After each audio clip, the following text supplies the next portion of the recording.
Pagi Ibu, perkenalkan saya Dr. Hanifah, dokter yang berjasa pada hari ini.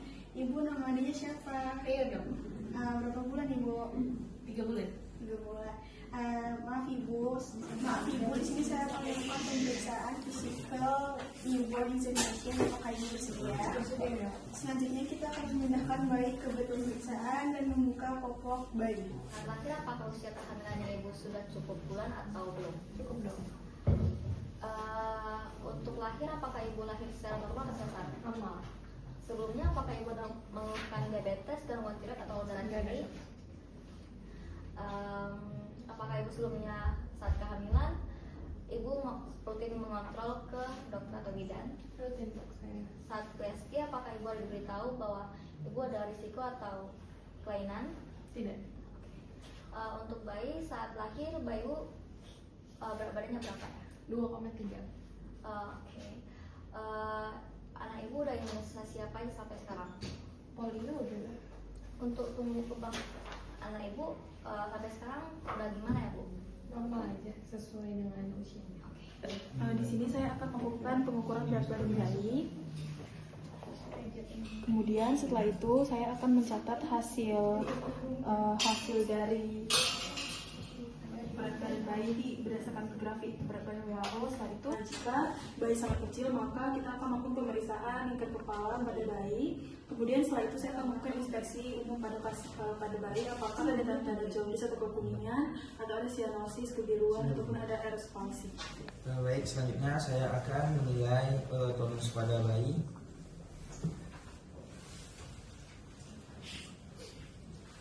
Selanjutnya saya akan mengukur besar kepala bayi, yaitu yang mana normalnya pada umur 3 bulan sekitaran 39,5 sampai 43,5 cm.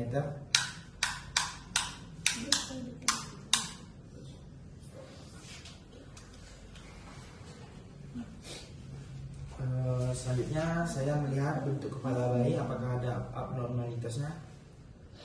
Dan selanjutnya saya melihat struktur kranialisnya. Selanjutnya saya mengamati frontalnya. Selanjutnya saya akan melihat dan memperhatikan bagian kulit pasien pada anak, di mana saya akan melihat apakah pasien ada pucat, terus ada memar, terus saya akan melihat apakah ada motret atau warna kebiruan pada kulit atau bintik merah. Kemudian saya akan melihat apakah ada vernix cairan seperti lilin di kulit pasien. Selanjutnya saya akan melakukan inspeksi pada wajah pasien untuk melihat apakah ada dismorfik pada wajah bayi. Terus saya akan melihat apakah ada asimetris pada wajah bayi seperti ptosis, pendarahan, leukoplakia. Lalu saya akan melihat apakah ada tanda-tanda trauma seperti memar atau laserasi pada saat persalinan. Lalu saya akan melihat bentuk hidung pada bayi, apakah ada patensi dari saluran napas bayi. Kemudian saya akan melakukan pemeriksaan pada telinga bayi, apakah dalam telinganya ada abnormalitas dan apakah ada ruang.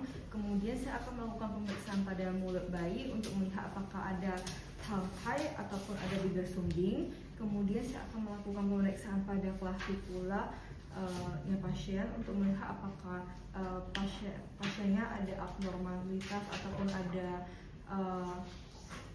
ketidaksimetrisan pada klavikula. Kemudian saya akan melakukan pemeriksaan ekstremitas atas, di mana saya akan menginspeksi bagian tungkai atas, apakah ada kelainan panjang sebelah tangannya, apakah simetris atau tidak. Kemudian saya akan menilai jari-jari pada anak, apakah ada edema atau tidak, kemudian apakah simetris atau tidak. Kemudian saya akan memperhatikan lipatan telapak tangannya, apakah tangan pasien memiliki lipatan tangan atau satu lipatan. Kemudian saya akan meraba nadi brachialis pasien. Oke, selanjutnya saya akan melihat apakah ada tanda-tanda klinis seperti pectus excavatum dan pectus carinatum atau sebagainya. Selanjutnya saya akan melakukan auskultasi, di mana saya akan melakukan auskultasi pada bagian paru-paru, di mana saya akan melakukan pada bagian kanan dan kiri untuk melihat apakah ada perbedaan pada laju napas pada bayi. Selanjutnya saya akan melakukan pemeriksaan auskultasi pada bagian jantung, di mana saya akan melakukan pemeriksaan pada bagian katup mitral katup trikuspid, Selanjutnya pada bagian pulmonal. Selanjutnya pada bagian mitral, dan terakhir pada bagian aortik. Baik, kita akan lanjut ke pemeriksaan abdomen. Teman-teman, kita akan melakukan inspeksi bayi abdomen untuk melihat apakah ada distensi hernia ataukah ada infeksi tali pusat. Kemudian kita lanjut ke papasi untuk melihat apakah ada pembesaran organ atau organomegali.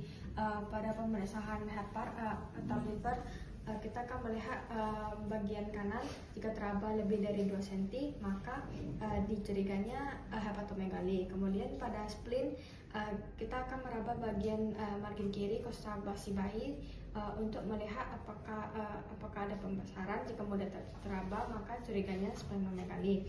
Kemudian pada ginjal, pada ginjal biasanya dilakukan pemeriksaan bimanual dengan tangannya seperti ini. Jika mudah teraba maka curiganya polycystic kidney disease. Kemudian pada bladder dilakukan kemih. Pada bayi sehat biasanya tidak teraba, tapi jika teraba maka curiganya obstruksi saluran kemih.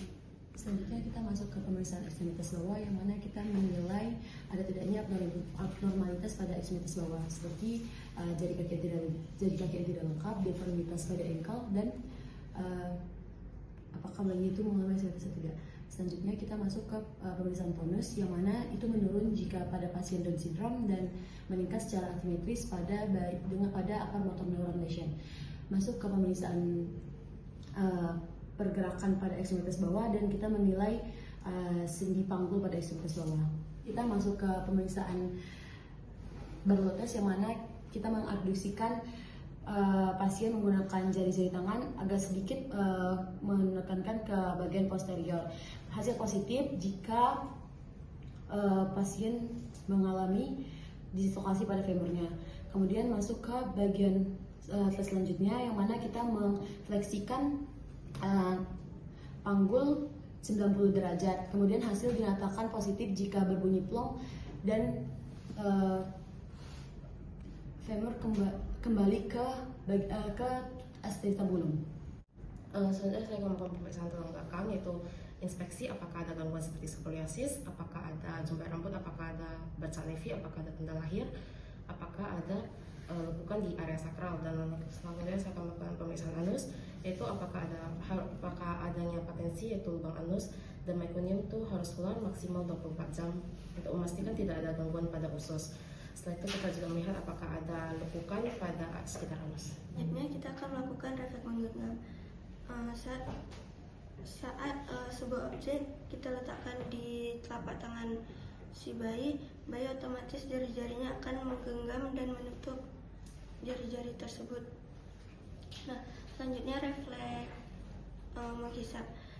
Bayi secara instingtif akan menghisap apapun yang menyentuh langit-langit mulutnya. Itu terlihat ketika lagi menyusui. Selanjutnya refleks yang muncul ketika bayi lagi terkejut, itu ketika mendengar suara keras atau gerakan mendadak. Baik Bu, pemeriksaan neonatus pada bayi kita hari ini telah selesai.